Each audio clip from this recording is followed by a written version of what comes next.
Friends, एक समय merchant navy को बॉयज ओनली यानी कि सिर्फ लड़कों के लिए प्रोफेशन माना जाता था, लेकिन अब सिचुएशन पूरी तरीके से बदल चुकी है और बहुत सारी लड़कियों ने, गर्ल्स ने न केवल मर्चेंट नेवी को ज्वाइन किया बल्कि शिप की वो कैप्टन बनी, चीफ इंजीनियर बनी और विदेशों की बहुत सारी बड़ी बड़ी कंपनियों के ऑफिसेज में हाई रैंक में बैठकर जॉब भी कर रही हैं।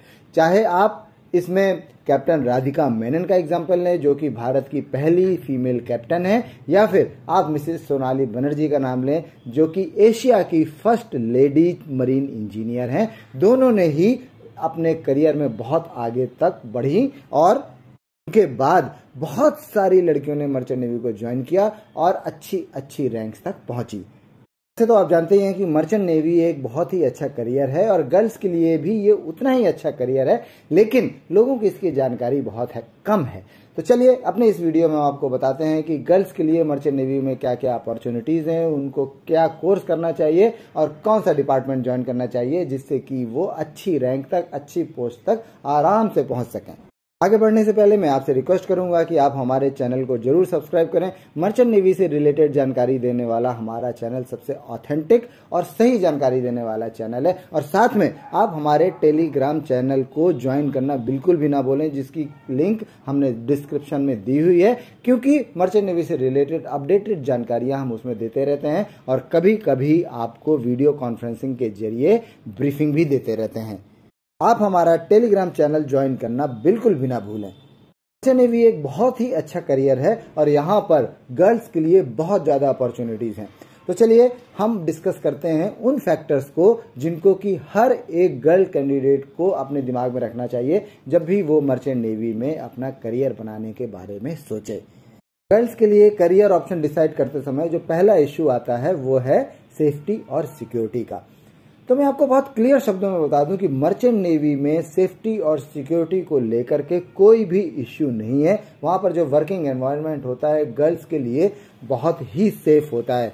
हाँ, ये बात सही है कि शिप्स में कई बार ऐसी सिचुएशंस रहती हैं कि पूरे शिप में शायद केवल एक ही लड़की हो काम करने वाली और बाकी सारे बॉयज हों, लेकिन मैं आपको क्लियरली बताता हूं कि इवन सिंगल लड़की होने के बावजूद सेफ्टी और सिक्योरिटी को लेकर के बिल्कुल भी कोई इश्यू नहीं होता और लड़कियां बड़ी सेफ्टी के साथ अच्छे से वहां पर अपना काम करती रहती हैं। तो सेफ्टी और सिक्योरिटी वाले पार्ट को आप अपने दिमाग से बिल्कुल निकाल दीजिए। आप पूरी तरीके से सुरक्षित हैं और आप एक बहुत ही अच्छे वर्क एनवायरनमेंट में शिप पर काम करती हैं।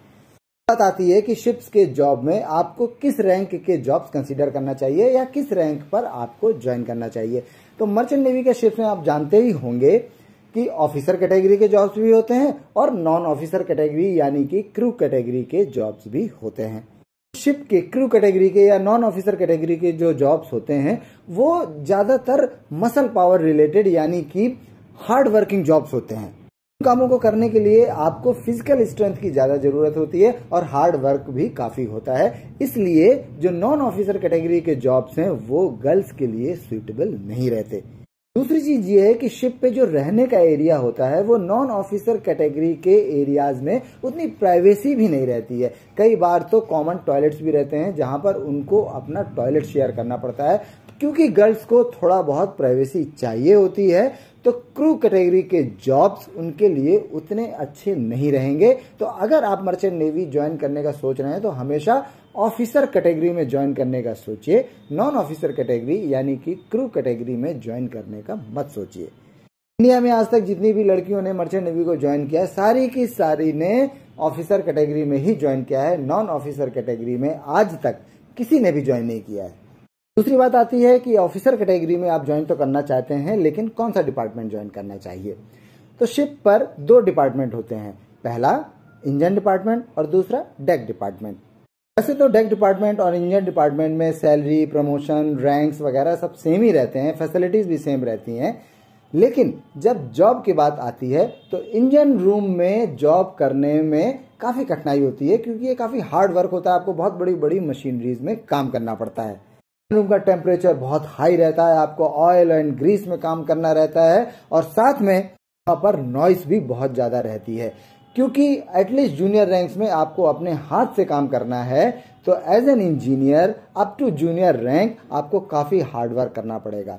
इसके उल्टे डेक डिपार्टमेंट में आपके पास उतना हार्डवर्क नहीं रहता, क्योंकि मोस्ट ऑफ द टाइम आपको शिप का जो व्हील हाउस होता है, जहां से शिप का सब कंट्रोल होता है, वहां पर फुल्ली एयर कंडीशन रूम में रहकर काम करना पड़ता है। केवल थोड़ी देर के लिए आपको डेक पे जाकर के थोड़े बहुत काम करने पड़ते हैं। तो डेक डिपार्टमेंट में आपको फिजिकल वर्क काफी कम करना पड़ता है और आपकी वर्किंग कंडीशंस भी काफी अच्छी होती हैं। इसका मतलब मैं ये नहीं कहना चाहता कि इंडियन डिपार्टमेंट खराब है। बहुत सारी लड़कियां हैं जिन्होंने एज एन इंजीनियर ज्वाइन किया, चीफ इंजीनियर बनी और अब टेक्निकल हेड बन करके बैठी हुई हैं बहुत सारी कंपनीज में। तो अगर आपके अंदर टेक्नोलॉजी को लेकर के पैशन है, आप टेक्निकल काम करना पसंद करते हैं, तो आप इंजन डिपार्टमेंट ज्वाइन करिए। अदरवाइज लड़कियों के लिए बेटर डेक डिपार्टमेंट रहता है कि वहां पर आपको बहुत ज्यादा फिजिकल वर्क नहीं करना पड़ता। ये आपकी पर्सनल चॉइस है कि आप इंजन डिपार्टमेंट ज्वाइन करना चाहती हैं या फिर आप डेक डिपार्टमेंट ज्वाइन करना चाहते हैं। बात आती है कि किस तरीके की शिप्स में लड़कियों को ज्वाइन करना चाहिए। फ्रेंड्स, यहाँ पर मर्चेंट नेवी में बहुत सारे बड़े शिप्स भी होते हैं और छोटे शिप्स भी होते हैं। बड़े शिप्स जैसे कि bulk carrier, container vessels, tankers, gas carrier वगैरह, जो कि एक कंट्री से दूसरी कंट्री जाते हैं। और छोटे शिप्स जो कि कोस्ट में ही रहते हैं, छोटे से एरिया में ही ट्रेड करते हैं, जैसे ऑफशोर सप्लाई वेसल हो गए, सर्वे वेसल्स हैं, टग्स हैं, बार्जेस वगैरह हैं। तो लड़कियों के लिए हमेशा बड़े शिप्स में काम करना ही सेफ है। छोटे शिप्स में उनको काम करने में बहुत ज्यादा प्रॉब्लम होगी। शिप्स में सबसे बड़ा इशू प्राइवेसी इशू ही है, क्योंकि वहां पर जो एकोमोडेशन वगैरह है बहुत छोटा छोटा होता है, जनरली डॉर्मेट्री ही रहती हैं। तो आप इमेजिन करिए कि 20 लोगों में अगर 19 जेंट्स हैं और एक लेडी है और उनको डॉर्मेट्री में रहना पड़ रहा है, कॉमन बाथरूम, लिविंग एरिया वगैरह शेयर करना पड़ रहा है, तो उनको अपनी प्राइवेसी वगैरह मेंटेन करने में बहुत प्रॉब्लम होगी और वो उनके लिए सुइटेबल बिल्कुल भी नहीं रहेगा। मेरे पर्सनल ओपिनियन में गर्ल्स को हमेशा बड़े शिप्स यानी कि फॉरेन गोइंग शिप्स जैसे कि कंटेनर हैं, टैंकर्स हैं, बल्क कैरियर हैं, ये सब ज्वाइन करने चाहिए। लास्ट में देखते हैं कि फीमेल्स के लिए मर्चेंट नेवी में जॉब अपॉर्चुनिटीज कैसी हैं।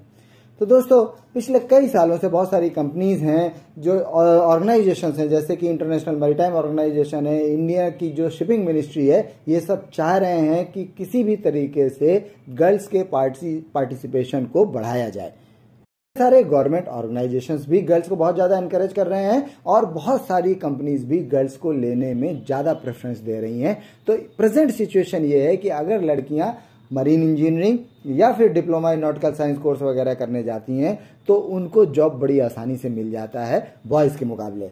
साथ ही शिप में काम करने के बाद जब ऑफिस में काम करने का नंबर आता है तो भी गर्ल्स को काफी प्रेफरेंसेस मिलते हैं। तो लड़कियों के लिए मर्चेंट नेवी में बहुत सारी अपॉर्चुनिटीज हैं, शिप पर भी उनके लिए उतनी अपॉर्चुनिटीज हैं और ऑफिस में बैठकर जॉब करने के लिए भी उतनी ही ज्यादा अपॉर्चुनिटीज हैं। तो अगर आप मर्चेंट नेवी ज्वाइन करना चाहते हैं तो आगे आइए, मर्चेंट नेवी ज्वाइन करिए, आपके लिए बहुत सारी अपॉर्चुनिटीज यहाँ पर वेट कर रही हैं। फाइनली, अगर आपने मर्चेंट नेवी में ऑफिसर कैटेगरी में ज्वाइन करने का डिसीजन ले लिया है तो आपको इंडियन मैरीटाइम यूनिवर्सिटी का कॉमन एंट्रेंस टेस्ट देना पड़ेगा। सीईटी देने के बाद अगर आप उसमें सक्सेसफुल होते हैं तो आप diploma in nautical science, BSc in nautical science या फिर बीटेक इन मरीन इंजीनियरिंग जो भी कोर्स करना चाहते हैं उसमें एडमिशन ले सकते हैं। ये याद रखिए कि ऑफिसर कैटेगरी में ज्वाइन करने के लिए IMU CET के अलावा और कोई दूसरा रास्ता नहीं है। बहुत सारे फ्रॉड एजेंट्स मार्केट में हैं जो आपको मिसलीड करने की कोशिश कर सकते हैं। आप उनको दूर से भगा दीजिए, सिर्फ और सिर्फ IMU CET के थ्रू ही मर्चेंट नेवी ज्वाइन करिए और अपने करियर को आगे की तरफ ले जाइए। IMU CET की तैयारी के लिए, इंटरव्यू की तैयारी के लिए आप हमसे कांटेक्ट कर सकते हैं। Marine Republic provides very relevant and accurate study material for the preparation of IMU CET and company's sponsorship examination.